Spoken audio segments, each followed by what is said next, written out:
Okay, folks. Time is approximately 6 p.m. and the March 19th, 2026 Farragut Municipal Planning Commission will now begin. Good evening to those of you in attendance and online. Thank all of you for attending tonight's Farragut Municipal Planning Commission meeting. My name is Ron Pinchuk, and I am the chairman that will be conducting tonight's Planning Commission meeting. We appreciate that each of you has taken the time from your schedules to either attend or view tonight's meeting to observe how our town's government works. All Farragut Municipal Planning Commission meetings are public notice per Tennessee State Law, TCA 8-44-103. All Planning Commission meetings are streaming on the Farragut YouTube channel, and links to the recordings may be found on the Town of Farragut website. Those in attendance should be able to pick up a copy of the agenda at the door. And if you are not able to attend in person and are viewing from home, you will be able to see the agenda posted on the Town of Farragut website. For any persons in attendance who would like to address this commission concerning an item on tonight's agenda, please pick up a blue card at the door, write your name, address, and agenda number that you wish to comment on, and give it to Mark Shepley here to my left. There will also be time reserved at the end of the business meeting for residents' comments on non-agenda subjects, which also requires that you fill out a blue comment card and include your name, address, and topic of your comments. On each agenda item, the chairman will ask the town staff for Farragut residents' input. During this time, any Farragut resident wishing to speak to the Planning Commission on that specific agenda item may do so for up to 3 minutes. After being recognized by the chairman, please proceed to the podium, microphone, turn it on, and in order to be heard and viewed by all.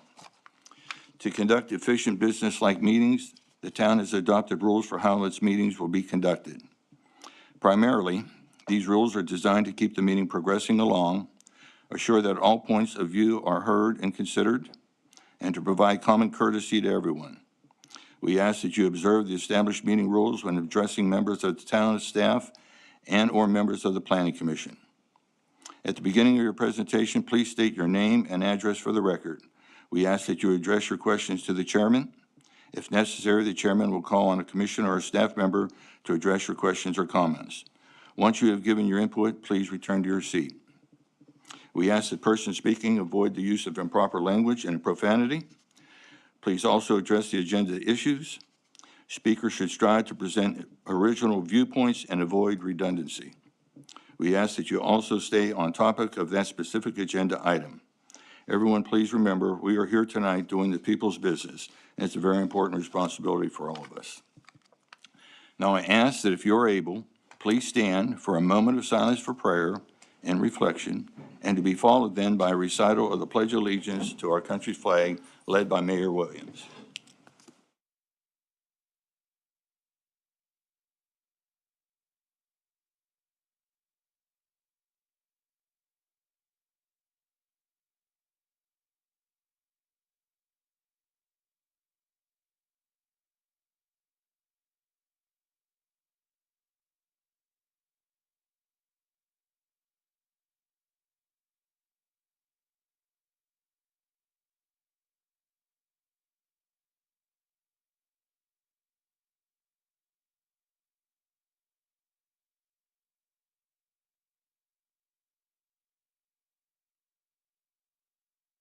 Sorry. I have established that there is a quorum. We have seven members present. Are there any amendments to the agenda? No, sir. Motion to approve. Second. Okay, we got a motion by the mayor and a second by Commissioner Myers. All in favor of the motion, please say yes. Yes. Opposed? Motion passes unanimously.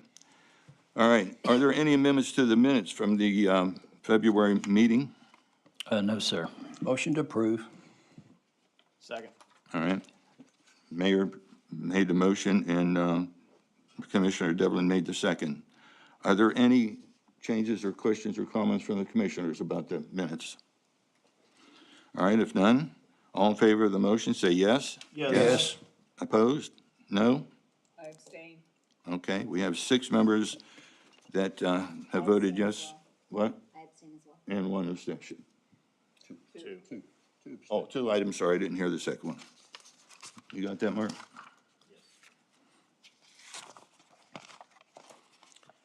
All right. Next on the agenda is item 4A. It's a request for approval of a right-of-way permit for First Utility District Turkey Creek B-Line Phase 2 sanitary sewer extension project, First Utility District applicant. Okay, this is part of the Turkey Creek sewer line upgrade. It's basically a replacement of a 50-year-old concrete sewer line along the Campbell Station Road corridor. The initial phase, which you all, I'm sure, are very familiar with, started at Turkey Creek Road, and that phase is finishing up at Old Colony Parkway and Village Green subdivision, probably in May, early May. The second phase, which is what's before you this evening, would extend the improvements from Old Colony Parkway and Village Green all the way to the interstate right-of-way along the North Fork at Turkey Creek. This particular phase will involve 3 road crossings, 2 of which will be trenchless construction, which is very helpful because those, particularly Grigsby Chapel Road, that would be a nightmare if they had to close that for an open trench installation. So Campbell Lakes Drive, however, will be open trenched for the improvement, but that's at the very dead end of Campbell Station. Campbell Lakes Drive, excuse me. And that's where the trailhead is for the Grigsby Chapel Greenway, basically that area through there. So the work is replacing approximately 90% of the project will be within the same trench. So they're trying to minimize the amount of disturbance. There will be some walk and trail sections that will be affected and have some partial closures that they'll have to coordinate with the town, just like they've done with the first phase. We have periodic meetings between First Utility and town staff to make sure the project's on target, as part of the right-of-way permit process. So the request is to approve the right-of-way permit for this second phase as submitted. Motion to approve the right-of-way permit as presented. Second. Okay, you get that? There were 2 seconds. Which one? Well, I got green on second, and Noah was the All right. motion. All And right. Jonathan Holt is here with First Utility if you have any technical questions for him. Are there any citizens signed up? No, sir. All right. Representative, you want to step forward, please? Anything you want to add at this point? Turn your mic on and give us your name and, Jonathan Holt, First Utility District, 122 Durwood, 37922. okay, go ahead. I think he covered it all pretty well. The trenchless ones will hopefully have no impact on traffic. Like, as you mentioned, the greenway closings will happen the same way the first phase did, with plenty of notice and signage. And the open cut portion is at the end of a dead-end road, and I don't believe it'll impact traffic at all. Any comments or questions from commissioners? Jonathan, you guys have been good community partners, and we appreciate this. Do you think this will get us for another 50 years? Hopefully it'll get us for another 50 years. I anticipate that it will. That's the design plan. Good. Thank you. What's the time frame for this to be finished? For the second phase, that's a great question. I don't know. I don't have that. You got the. I'm not going to say anything to tell you one way or the other. I'm sure we'll Understood. publish that in a public So notice. the first phase is supposed to be completed by May 1st, and then you're gonna start straight into the second phase? Yeah, I believe that the second phase will be change ordered into the contract for the first phase to where we don't have to suffer through rebidding, and the mobilization will be much quicker. Basically, the same crews that are doing phase 1 will just continue into phase 2. Okay. I guess all I'm asking is, I know that you can't give a dead-end date, but maybe when you find out fall, summer, spring, winter, whatever part of the season you think it's gonna be complete, the residents like to kind of understand We how can- much longer we're going through all this, although this seems like it's gonna be less impactful This than will have the. significantly less impact to the community. Okay, all right, And once the timeframe's set, we'll provide that. appreciate that. Okay, also, are you going to have to do any, are you going to run into the rock like what you did in the other phase? I would anticipate that the same rock that we hit before will be there continuing. Okay, thank you. I'm curious, have you gone through or under the creek yet? Where are you at this point? You're on the, what, east side of the creek? So they're past the park, and I'm not sure if they have crossed if they've made the next creek crossing yet. I know they're very close. With the May 1st finish date, it's mostly cleanup at this point. That's where you ran into the problems around the creek. Yeah, the creeks are problematic, and sewers follow creeks. Okay. Any other questions, comments? I have one. Go ahead. Are there any major road closings required for this phase two? No. Okay. The three right-of-way permits that we're after today, two of them will be trenchless, so they'll be able to work under the road without impacting the road at all, zero impact to the road. One will be pipe burst. They'll basically expand the pipe from one end and the other, and they'll have a brand-new pipe in the middle. The second one will be a jack and bore, and they'll have a pit at one end, and they'll basically drill through underneath the road with no impact to the road, pop out at the other side, and tie into the manholes. The third right-of-way permit we're after is Campbell Lakes, and there's no through traffic. Okay, thank you. Anybody else? All right. Thank you. If there's no other questions, time for vote on the motion. All in favor of the motion, say yes. Yes. Yes. Opposed? Motion passes unanimously. Thank you. All right. Next item on the agenda is item 4B, a request for approval to extend approximately 358 feet of fiber optic cable along a section of overhead utility lines on the north side of Kingston Pike to service 11155, 11157 Kingston Pike Charter Spectrum applicant. Yeah, this project is a short section of overhead utility fiber. It would be installed along the frontage of what used to be the Blockbuster building, for those of you who've been here for a while. And it ultimately is to service the two new buildings, the Express Oil and the Tire Discounter buildings that recently received certificates of occupancy. What was holding this up was that because this involved Kingston Pike, they also had to get a TDOT permit as well. And they just got that fairly recently. So now it's coming before you for a Town of Farragut right-of-way permit. So the staff is recommending approval, subject to obtaining the right-of-way permit from the town's engineering department. Second. Did you get that, Mark? All right. Are there any citizens signed up? No? Okay. Do we have applicant representative here? Step forward, please. Turn the microphone on and give us your name and address, please.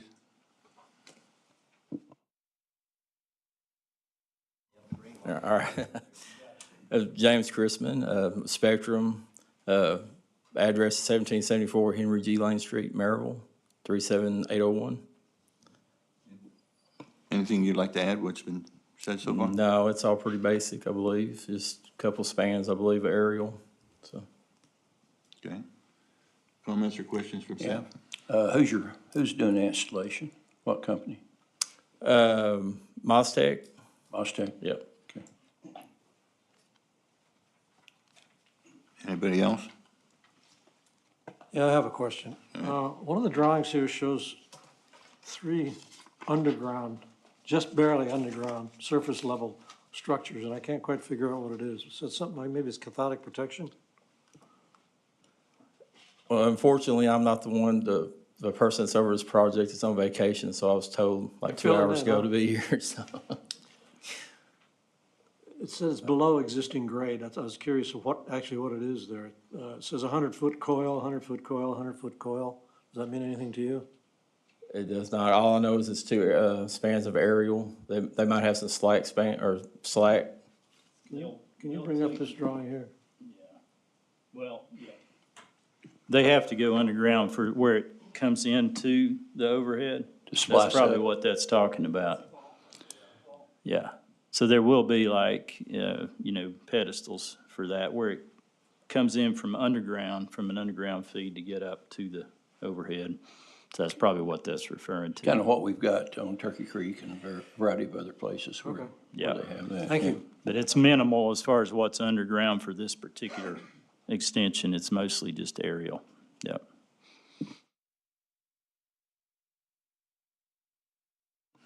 All right, time for a vote. All in favor of the motion, say yes. Yes. Opposed, say no. Motion passes unanimously. Thank you. All right, next item on the agenda is item 4C.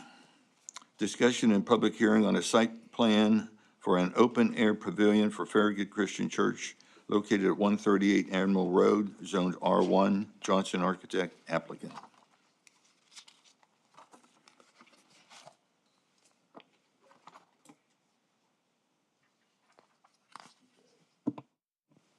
Yeah, this one is a pretty minor site plan. This is a mostly open-air pavilion. It's an 1,800 square foot building, and about 1,500 of that is an open-air area for some tables and chairs. There is a small storage area kind of on the west part of this. This particular pavilion is on the east side of the church building, is connected to the church with a sidewalk. It's not close to any property lines, and the part that is being walled up is going to match the brick on the church. So it's a pretty straightforward site plan from the staff's perspective. The only subject tos in our recommendation for approval of the site plan is just providing a detail of the lighting fixtures that are being used under the pavilion to make sure they meet the town's outdoor site lighting requirements. And then they, of course, would need to obtain a building permit for this structure as well. So with those two subject tos, the staff recommends approval of this site plan. Move to approve the subject twos. Second. Did you get that, Mark? Okay, do we have any citizens signed up? All right, do we have a representative here? There may not be one. He called me earlier today. He had a conflict, but I told him it was pretty minor. I didn't think it would be essential, so hopefully that's okay. But they did make an attempt to try to have somebody here, so. Okay. Well, are there any questions or comments from the commissioners? None. None? All right. All in favor of the motion, say yes. Yes. Opposed, say no. Okay, motion passes unanimously.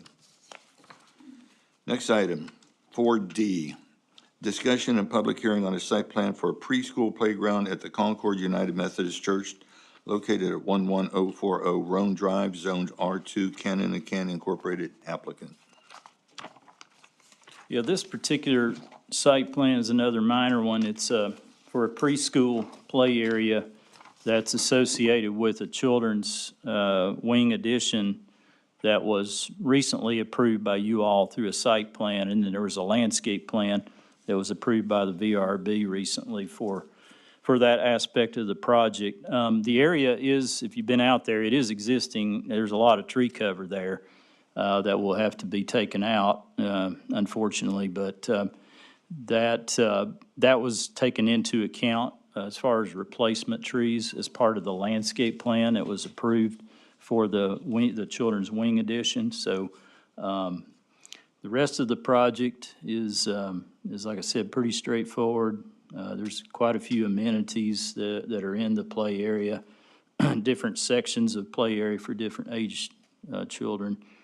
So the staff is recommending approval of this site plan, subject to obtaining a grading permit, which could also, depending on the timing, could be part of their children's wing addition project. And then there is one structure that will require a building permit whenever they're ready to apply for that. And there also is an erosion control letter of credit for $7,000 that would be required for this particular project. So with those conditions, the staff recommends approval.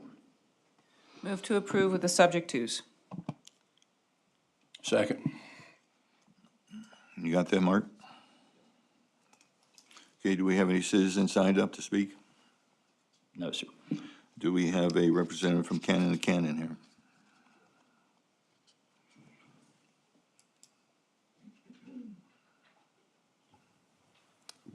Jason Hunt, Cannon & Cannon, 10025 Investment Drive. There's also some representatives from Concord United Methodist Church and the playground design team, if there's any questions. Would you like to add anything to what's been said already? No. Okay. Does anybody else want to speak from the church? Not really? Okay. Design team? That's totally fine. All right. Members of the commission, anybody have any questions, comments? Is there a potential issue with noise? Because I see residences within about 100 yards of that playground. Is that something of concern to us? I mean, if you look at it, it's pretty central on the property. I don't have you can kind of see where the trees are. That's where it's going. So, I mean, the whole development, as you know, is in the middle of a subdivision. And so there could be some noise issue, but, obviously it would be a daytime thing only. But, there could be some of that, but it is pretty centralized as far as its location on the property, pretty far away from property lines. Okay, thank you. Go ahead. I'm looking at it on Google Maps, and it's about as far as you're gonna get it from any houses. Yeah, it's central. Yeah.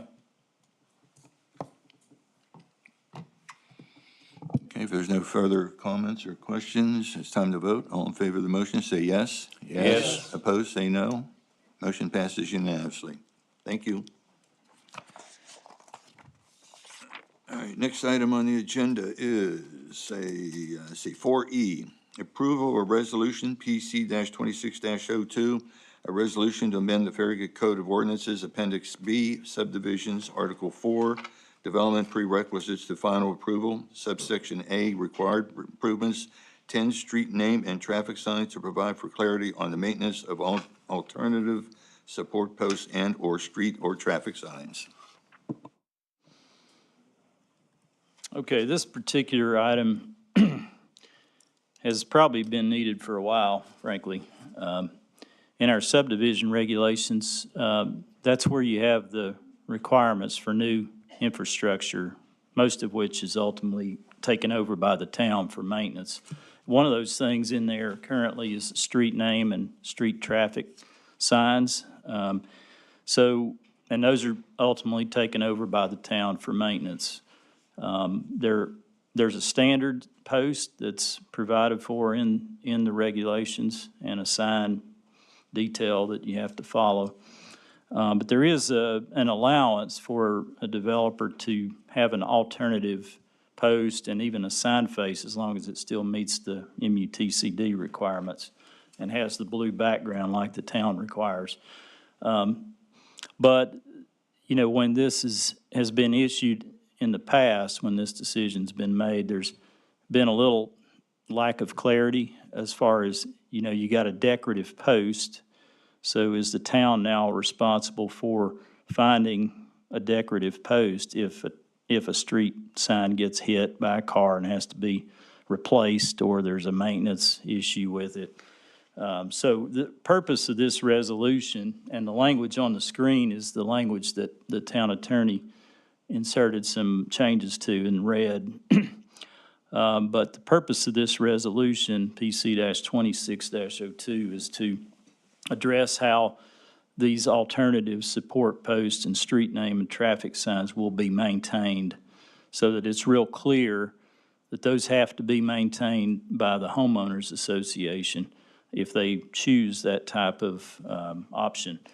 And that has to be noted on the plat and then also recorded in the covenants that are associated with that development, and that would run with the land and transfer to subsequent HOAs or property maintenance associations for commercial type developments, kind of like Parkside Drive does with their median maintenance and stuff like that. So this is really just an effort to try to clarify those type of situations so that we're real clear that the town doesn't have to go try to find these decorative posts or some kind of decorative sign face that a community decided to use 10 years ago and expects to be replaced in kind, and we can't find it. So that's really all this is about. So the staff does recommend approval of Resolution PC-26-02.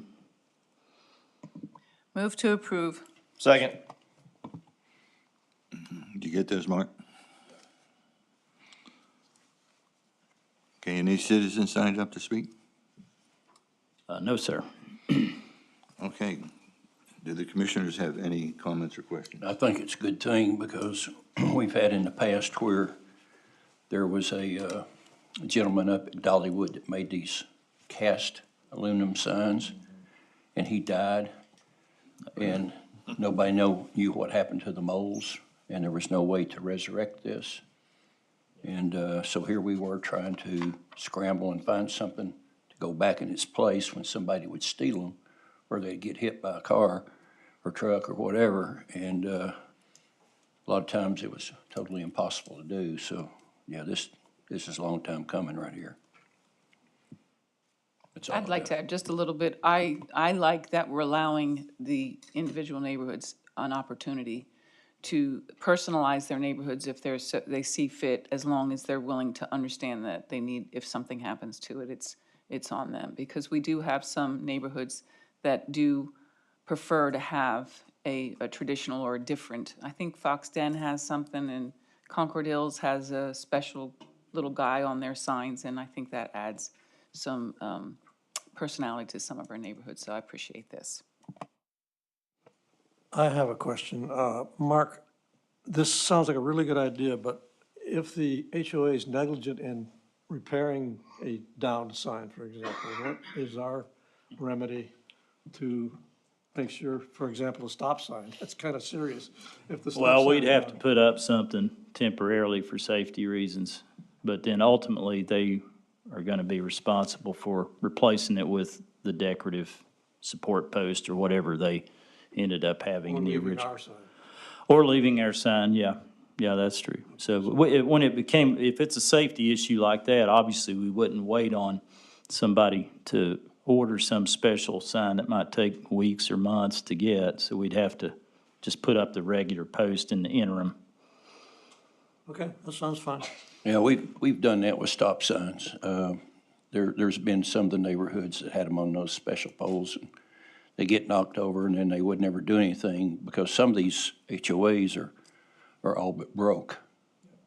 Because it's kind of a thing where we ended up replacing all of them, so.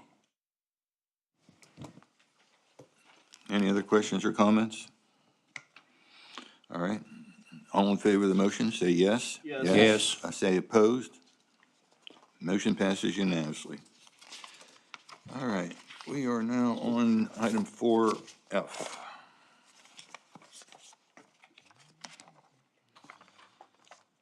Discussion and public hearing on ordinance 26-07, an ordinance to amend the Farragut Code of Ordinances, Appendix A, zoning, Chapter 4, general provisions and exceptions, Section 8, Farragut Municipal Flood Damage Prevention Regulations, Section C, general provisions. 2, basis for establishing the areas of special flood hazard, to update the referenced community panel numbers for 0243G and 0244G to reference the LOMR affecting these panels numbers, and that become effective February 10th, 2026. Okay, what this item is about is in Chapter 4 of the town zoning ordinance, we have our flood damage prevention regulations. Those regulations give reference to the flood insurance rate maps that we have adopted and that regulate our floodplains in the community. So they map, just like what's on the screen, they'll map the floodplain areas throughout the community. And this is common in any community that has these things. So when a map is updated through a letter of map revision process, which is typically very lengthy, then we are now referencing those in our zoning regulations, so that if someone is looking at a property in these amended areas, they'll know that those maps have been changed, and they know to reach out to the community to make sure that they're following the updated maps. So that's the main purpose of this ordinance, is to acknowledge that 2 of the community panel numbers of our firm maps have been amended as a result of the letter of map revision that became effective from FEMA February 10th of this year. One thing to keep in mind about these flood map updates is these are not initiated or derived by the town. These are things that you have hydrologic engineers, hydrology specialists that evaluate these things, and they do very detailed studies and analyses to make sure that they're addressing any flooding issues and to protect the community. Then they submit those studies to contract engineers that specialize in hydrology at FEMA. And FEMA reviews those things, and they typically have a back and forth several times, what I've seen. And it's a very long process and a very detailed process with people with high degrees of expertise in hydrology that are involved. These FEMA people that review community updates, they review them all over the country. They don't care about what community it is or what development it is. They're looking at the data that's sent to them and evaluating it on its merits. So the fact that a FEMA has approved adjustments to a flood map is not uncommon in communities, and it happens quite frequently. But it is a heavily studied process, and, something that they don't, and we and they don't take lightly, but the town really doesn't have involvement in that. It's basically, the hydrology analyses and kind of the evaluation of those by FEMA.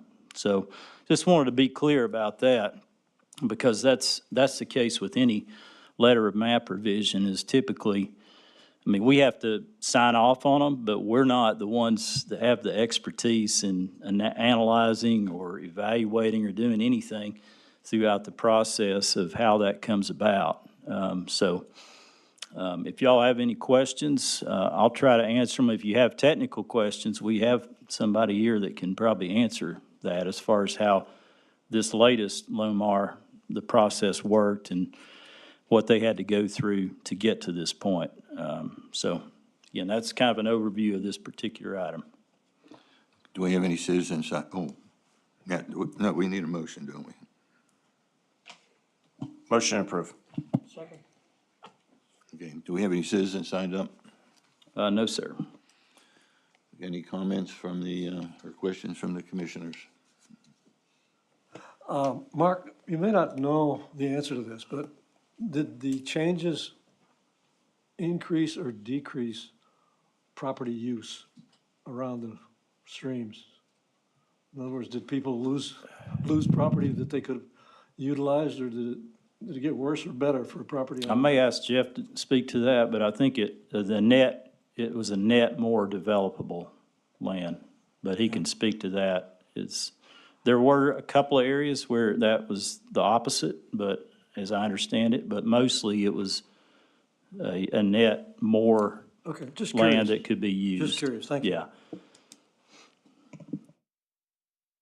Mark, my understanding is that a lot of, and this is throughout the country, the floodplains, it's kind of an estimation, a lot of areas, it hasn't been fully studied. And so when develop comes along and they want to develop that property, then they get into a very detailed study of the flood map. Is that correct? Yeah, yes, that's right, yeah. And, periodically FEMA will go in and really update a whole section. They're actually not doing that with this right now, but we are updating these 2 panel numbers. But, yeah, you get a lot more accurate information because, like you said, some of those, and some of the maps are pretty old. We've got the North Fork of Turkey Creek was 2013 was the last major update of it. And I think Little Turkey Creek's 2007. So a lot of stuff changes in the watershed that that affects that. And sometimes when you come in and restudy it, you get a lot more accurate, real, information that, and that's really what the LOMAR process is designed to do, is to give you the ability to go in and evaluate that. And if changes are warranted, then, those are ultimately approved by FEMA. Mark, just to reiterate, the changes are only in the areas contained within those kind of bold black lines. Is that correct? Yeah, they're on these two panel numbers that have a section of North Fork of Turkey Creek and Turkey Creek itself. So yeah, that's the general areas that are affected by that. So just because there's other areas on that panel doesn't necessarily mean that there was any changes. The changes only occurred in the areas that are that's- as designated revised area. Yeah, yes, Okay, sir. just making sure. Yeah. Anybody else? No. All right. All in favor of the motion, say yes. Yes. Opposed, say no. Motion passes unanimously. All right, that ends our segment on action items. We now are going to move into our discussion-only items. Next item is 5A, which is discussion on a request to amend the future land use map for 11830 Kingston Pike from very low-density residential to office/light industrial. Marzoff Investment applicant. Mr. Chairman, I have a quick statement to make on this. The property owner on this is an affiliate broker of my real estate company, and I will be recusing myself from the discussion and the vote on these particular items. Go ahead, Mark. Let me make a note of that real quick.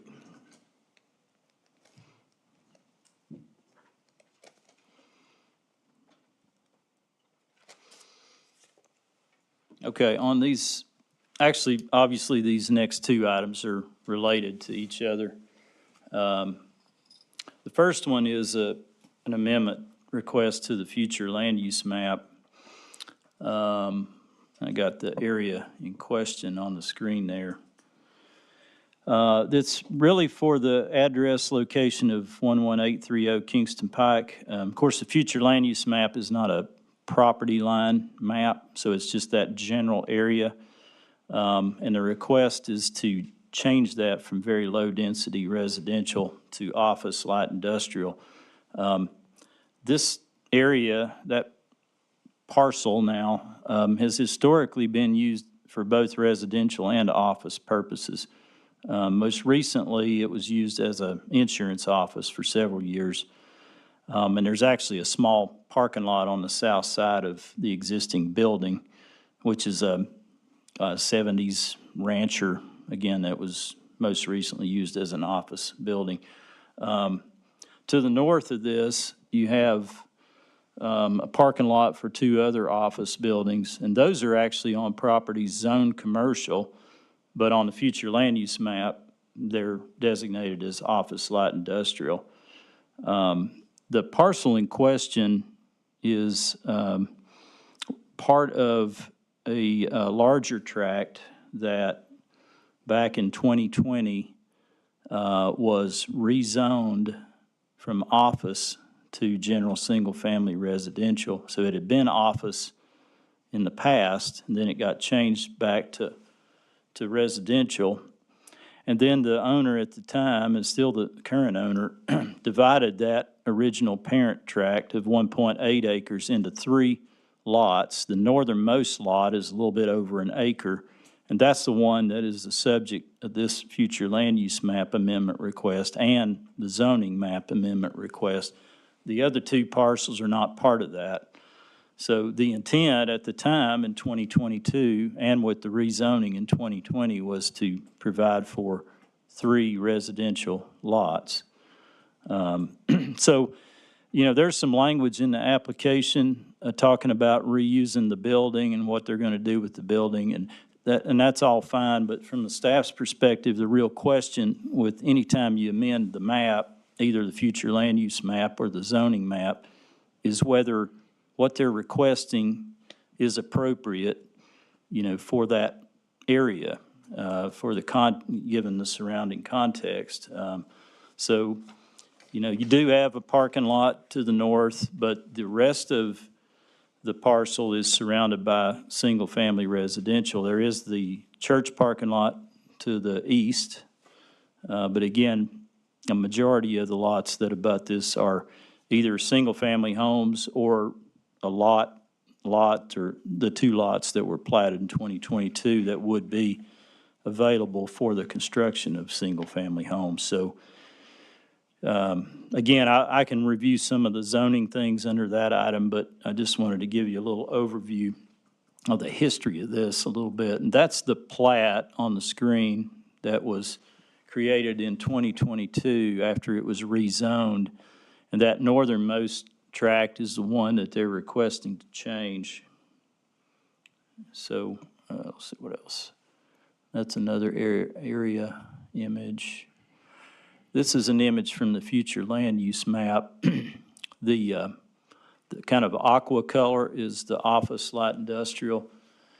And that kind of runs along Kingston Pike. And to the north of that, the future land use map is commercial, and that's where Ingalls is located.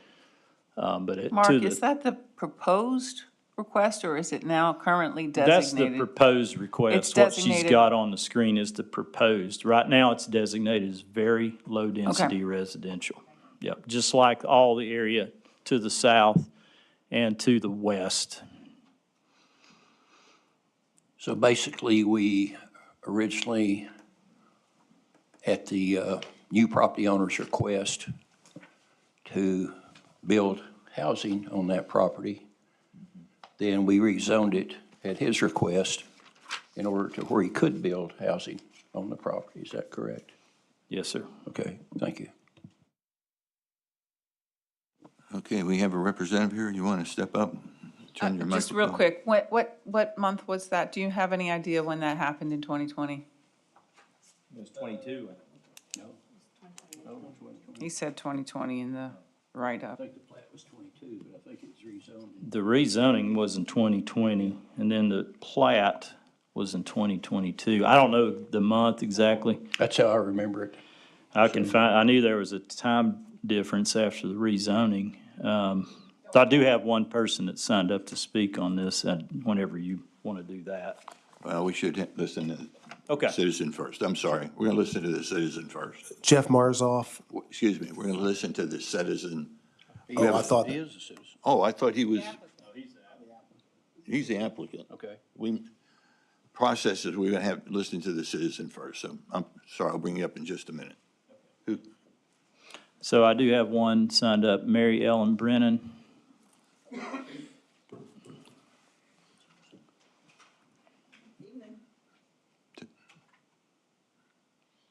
It'll turn green if you turn it on. Push button there, yeah. The other There one, you go. there you go. You Pushing got the it. label. Okay. I'm Mary Ellen Brannon. I live at 212 Battery Hill Circle in Farragut Crossing.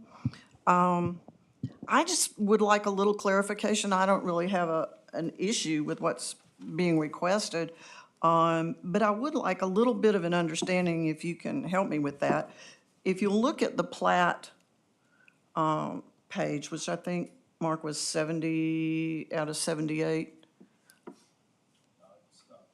Hold on one second. Let me go back. It's not set up to do that without. Yep, right there.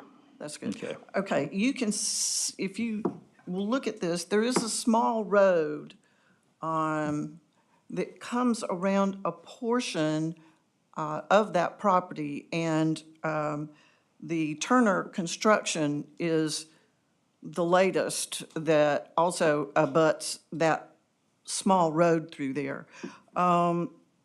That's designated as a joint permanent access easement.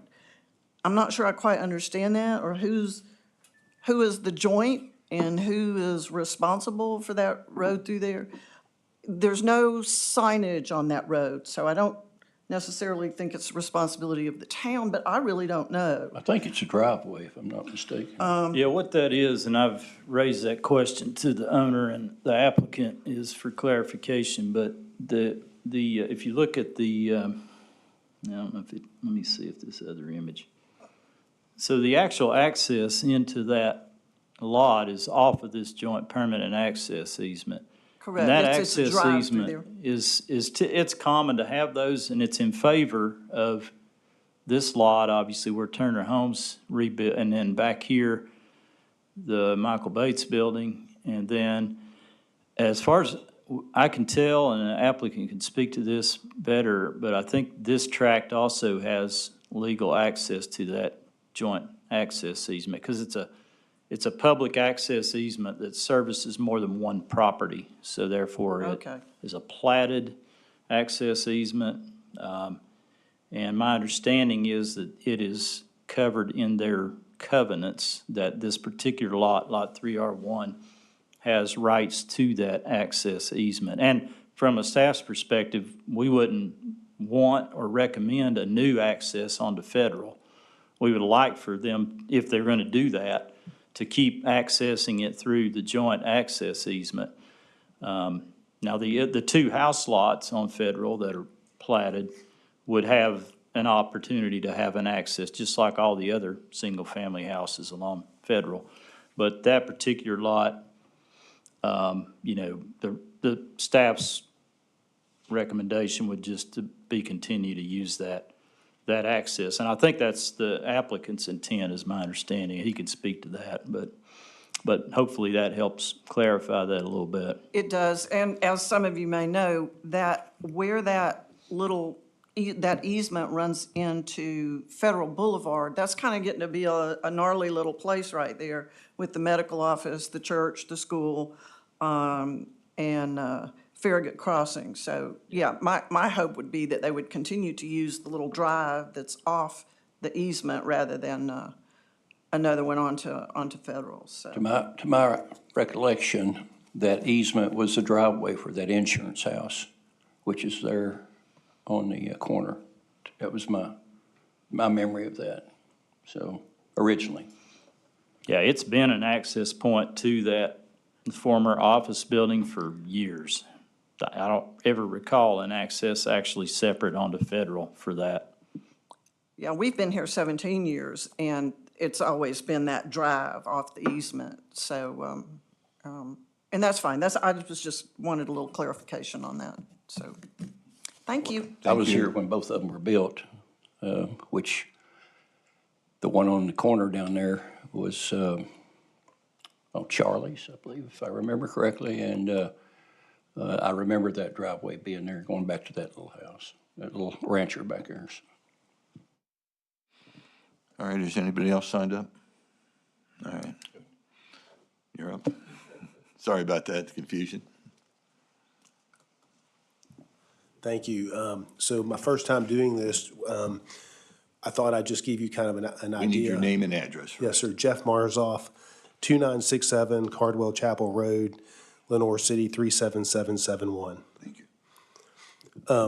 So I'd like to give you just a little bit of an overlay of kind of what my plans are for your consideration. I know that when you asked for rezoning, maybe the fear or the idea is, well, someone, once you get the zoning, they can come in there and tear it all down, and now they've got the zoning they want. And I want you to know that that is not my intention. The only way this project really works for me is if I can use the existing house. So, and that's mostly because of my budget and what I need to have happen.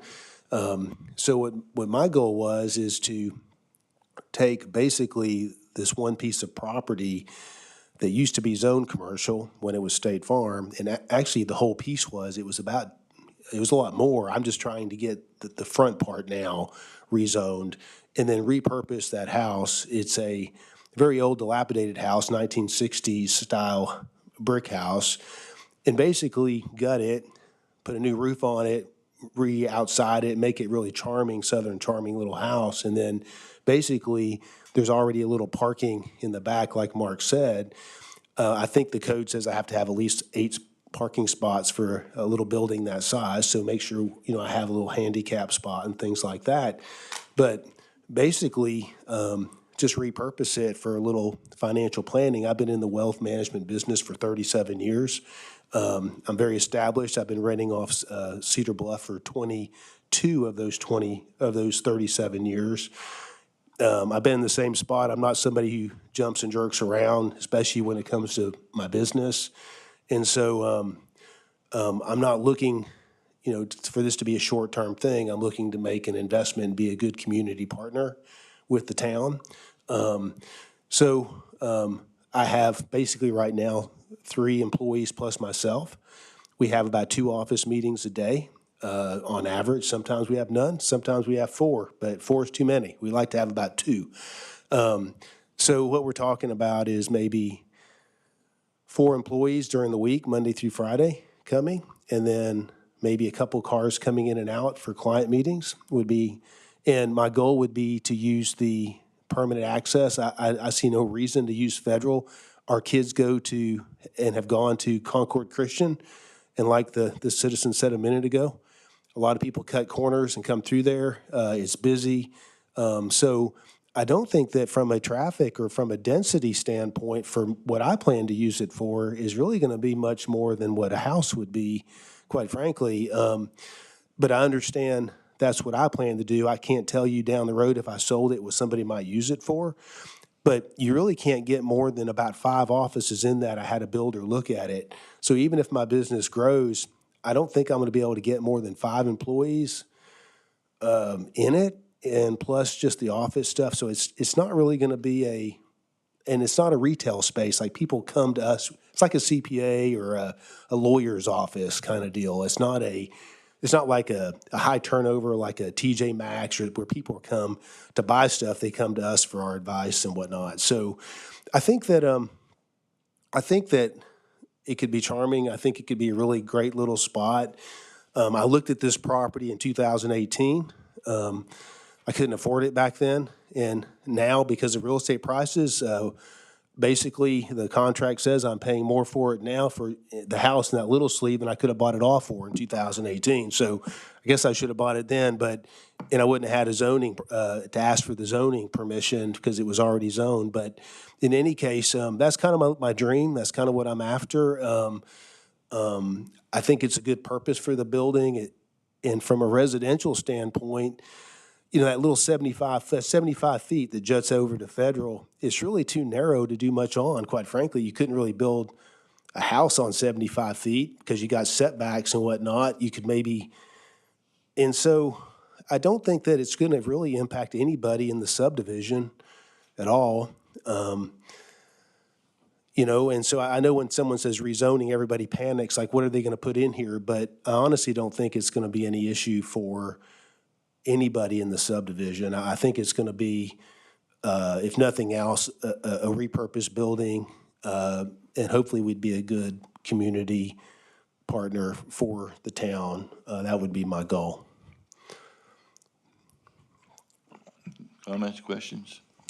I have a question. Have you engaged with Farragut Crossings HOA at all about this?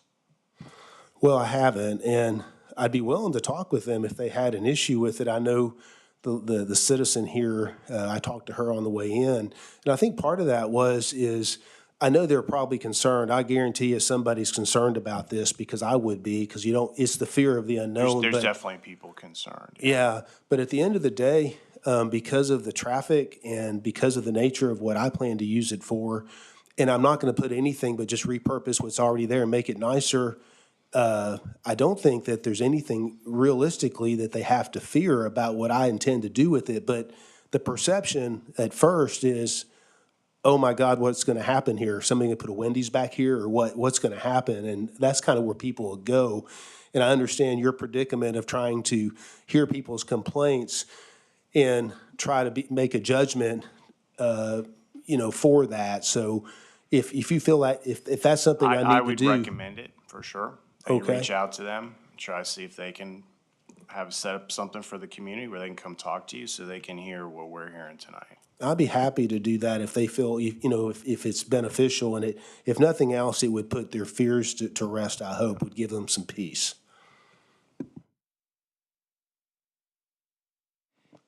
Anybody else?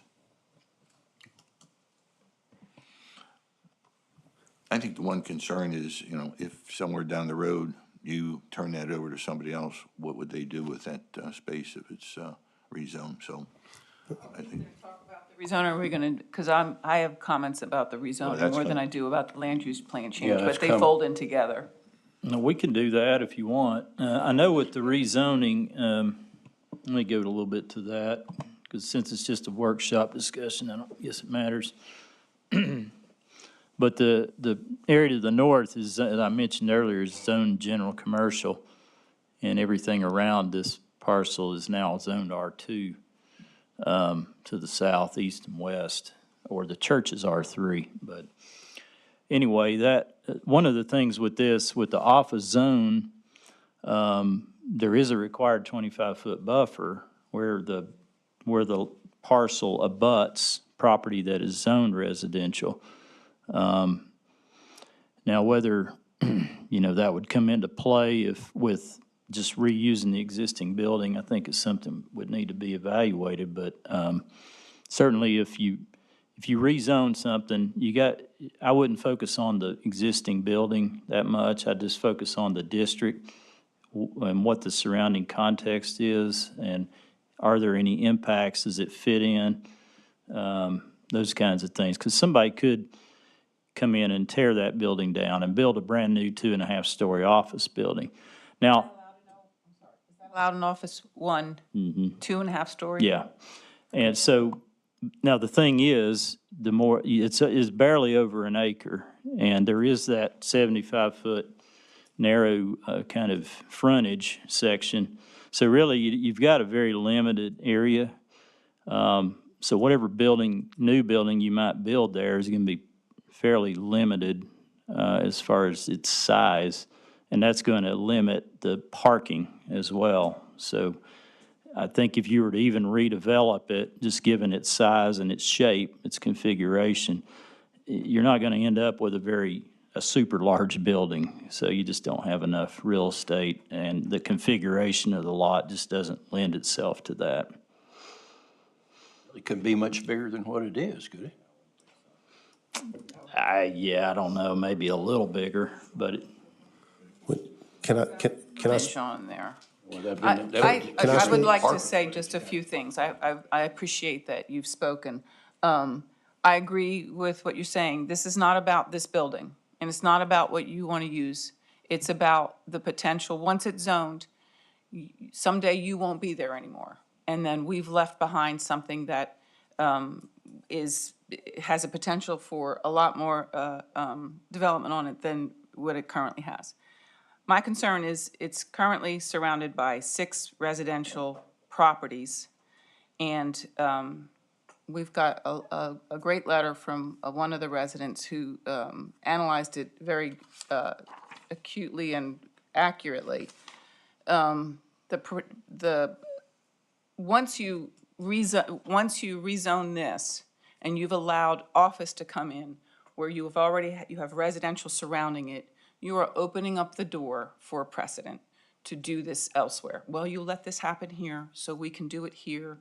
And if this had stayed office, he would have had the right to, we all know he would have had the right to develop it as office.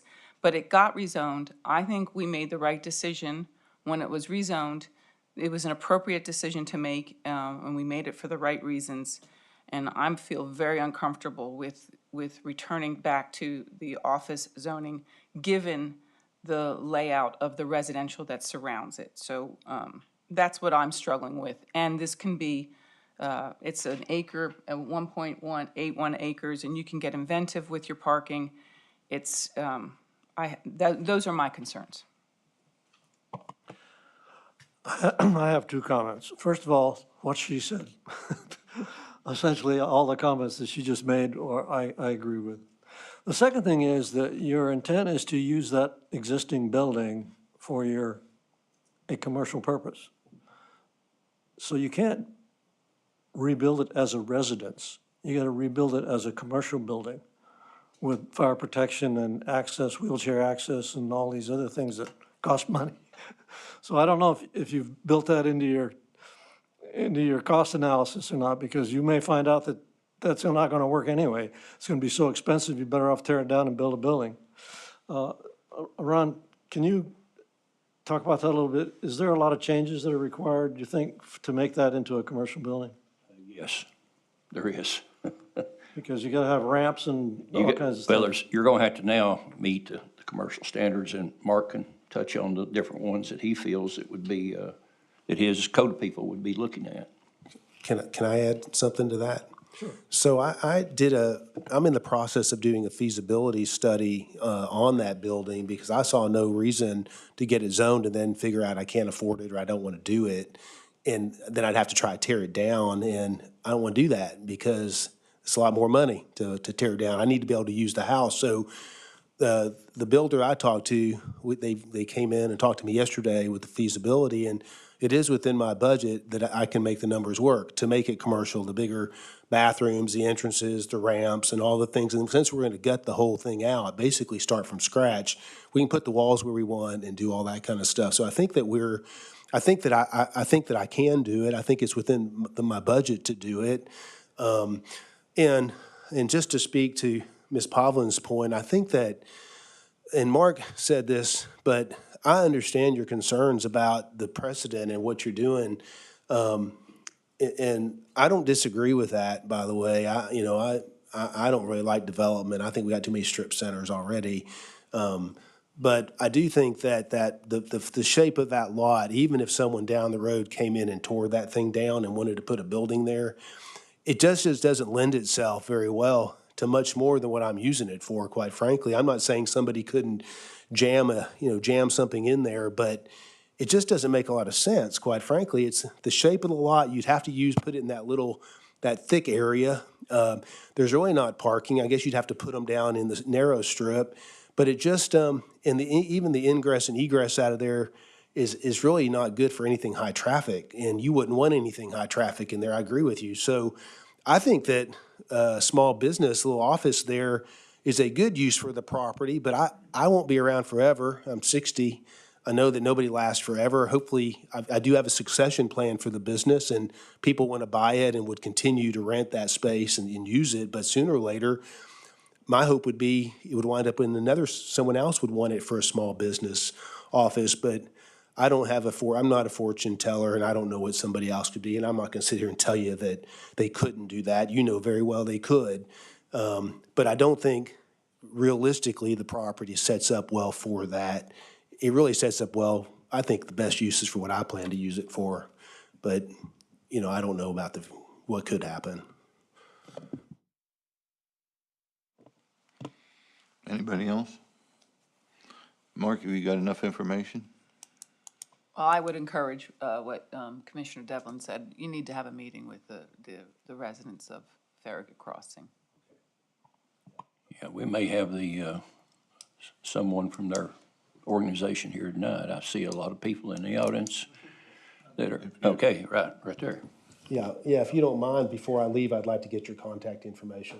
I think that'd be a great start, yeah. So I would like to know how bad it could be. Everyone's talking about what could be developed. You're saying you don't really see what size building could be put on there if this structure is completely raised. I want to know the limits, if we're going to talk about this again, of what could be placed on this. Because I agree with Louise, but I hear what you're saying, and you're right, you won't be here forever, but also who would build a house there? We've zoned it as residential. I can see the two parcels on the side, but who's gonna want their residence I there? completely agree with you. I see it kind of as a So is it just gonna be potentially this? a neat buffer, actually. Yeah. Like it would, because no one's gonna put a house there right next to the Holmes place in front, Yeah. you know what I'm getting at? So I'm with you on that, yeah. I look at it and I'm thinking, actually, I would, if you were gonna redevelop that, take the home that's down, move it further in, plant yourself a bunch of trees in between that, and that's a parking lot in front of it. You could have a really nice house, and secluded and surrounded by residential. So, I guess I see it a little different than you guys. But it looks like I just did a really rough, what you can fit in there with the buffer, with the setbacks that are required. To me, it looks like, and if you put all the parking, and I don't know how much parking you can fit over here, but you can fit like maybe a 14,000 square foot building here, if you just do the setbacks. Now, I don't know what that means for parking, so, I'm just eyeballing it on KGIS. You talking 2 stories, Louise? I'm talking one story. One? Well, you will have a 25-foot buffer, as I mentioned earlier. And that's on the west and the south property lines, because that's where, Be on the east too, because it's residential. not the street, no, but it would Okay. be on the, it would be Anywhere where you along have the. residential, Yeah. you need that. Right. So it's kind Yeah. of the U-shaped. Yeah, you wouldn't have Yeah. it in the front yard, but you would have it on the south and the west. 25-foot buffer, it's not that, No, it's not big. it's not big. Did y'all have any other questions for me or anything? I appreciate your consideration. Thank you. Thank you. Thank you. Mark, in reading through the comments from the residents, maybe it would be beneficial to take a minute and describe the approval process. If this planning commission were to recommend approval of this, what are the steps to get to a final approval of changing those 2 documents, the zoning and the land use?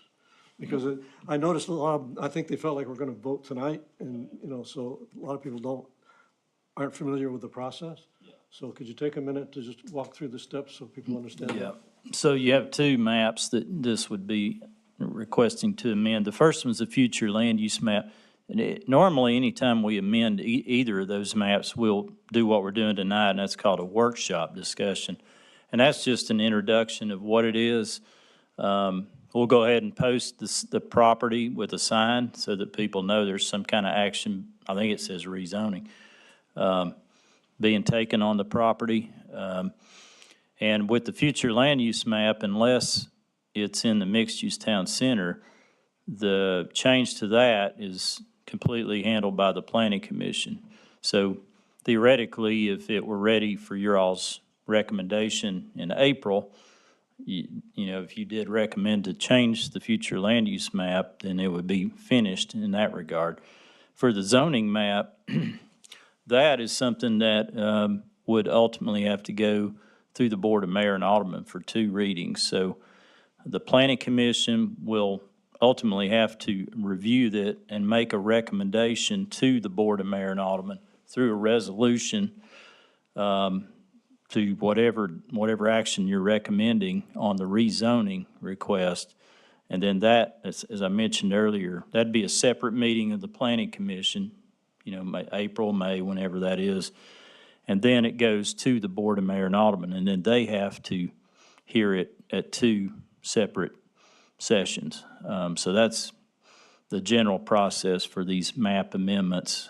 So it's zoning map amendments, typically a 4 to 5 month process normally. The future land use map can be quicker if it's outside the town center because it can be handled just by the planning commission. Mark, also, in the past, it happens rarely, but occasionally, the planning commission will vote to not recommend approval, and the applicant can take it to the Board of Mayor and Alderman with that, and it's up to the Board of Mayor and Alderman whether they approve that, whatever action the MPC, because we're only advisory when it comes to that. So you need to follow that process through. Yep. That could happen, so. All right, we good? Any other comments? I think on this, it seems like the staff may want to hear that the applicant has had a meeting with Farragut Crossing, and before we put this back on an agenda, is that kind of what I'm hearing from you all? That's I think so. my recommendation. Yeah. Okay. Mark, does it need to be said that no one's lived in that house for 17 years? I don't think that's relevant to to what you're requesting, in my opinion, as a staff person, because again, I don't really care about the structure. That's not important to me. I'm thinking about the district, the land use designation. Are those appropriate for this location? That's our job right there, what you just mentioned. All right, let's move on. Next item is item 6, approval of utilities. There aren't any. All right, next item is item 7, citizens forum. I have no one else signed up. I think the mayor wants to speak. I want to speak on a couple items. Here recently, we've had a lot of rumor mill that's cropped up. The first one was concerning that we were going to build a very large building, and that was something the town planned to do, and call it a convention center. And that is totally wrong. That's not something that we've had on the agenda. It's something that we've not discussed. It's way past what we're capable of doing in this town. If people have went to other convention centers, they have seen what kind of infrastructure it takes to support that, not only in hotels, but restaurants and roads, and we're not really equipped to do that anywhere in this town. That's number one, so hopefully everybody will get past that. The next thing is we've had another rumor that that we're going to build a ICE detention facility in Farragut in conjunction with Mayor Jacobs in Knox County. This is another thing that's totally false. This rumor crops up from time to time, and it particularly does that during an election year, and to where a certain candidate can be accused of one thing or the other. But again, the only thing that's been rumored with the word ICE in it in this town is that the ice rink in Dixie Lee behind the package store is for sale. So other than that, that's pretty much it. Now, just so you know, there's no property in the town of Farragut that could be built on, mainly because it's not land used and it's not zoned for it. And also, the only large building complex that is underway in our town right now is the elementary school right back behind Old Ingalls. So everybody that's listening online and sitting here tonight, put your mind at rest. Neither one of those are items that's going on in this town. That's all I have. Okay, thank you. Anybody else? If not, the time is approximately 7:12 and this meeting is adjourned.